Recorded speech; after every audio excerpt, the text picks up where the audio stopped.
હોય કાંઈ ન થાય. અરે અમને સાધુને ગાડીઓ આપે, બંગલા આપે, રૂપિયા આપે, પણ એટલું યાદ રાખજો, અમારો બાવો તમને આપે ને એવા કોઈના બાપનો ભાગ નથી આપીએ કે બાપુ અમારો એક રૂખડિયો એવા આશીર્વાદ આપે. सदा को रोक देती है दुआ वो जमीनों की, सदा को रोक देती है दुआ वो जमीनों की, भला वही कर खुद मद फकीरों की. ये हमारो एक फकीर बापू भले गमे एवा लुगड़ा પહેર્યા હોય અને ઈ એને એમ કહી દે જા બેટા તારું કલ્યાણ થાય તો બાપુ એને હોનાનો સૂરજ ઉગી ગયો હોય. ગુરુ ચમિત પૂરી કરહી ને બાથા. વેદાંતે એવું લખ્યું ગુરુનું પાલન માણસને કેમ કરવું. અને આજે એટલા સંતો સાધુના દર્શન પૂર્ણે એમ તીર્થ ભૂતાઈ સાધવમ તીર્થફલંતી કાવે સાધુ સમાગમ.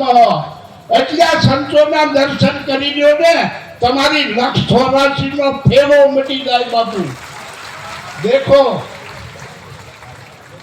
धुआं दिखावीन बैठा हमारा संतो, प्रीतम प्रीत लगा के दे गया दिल पे दाग, जैसा धुआं अतीत का जब खोलो तब आग.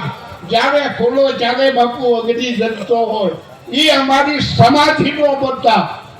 घना लोगों एम के साधु समाधि हूँ काम दे. आ दुनिया नी अंदर वेदांत नु पण बंधाणु वेदनी अंदर पहलो श्याम वेद नो श्लोक श्वास प्रणविषादम सदैवाम सर्व मधुम तच्चान भातकः प्रवणः एको गो श्याम.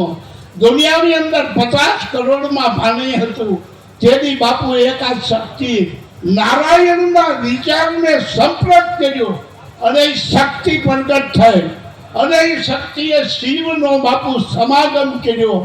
એટલે ત્યાંથી બાપુ જે છે ને એ શિવ કહેવાના. એ આદિ નારાયણ હતા.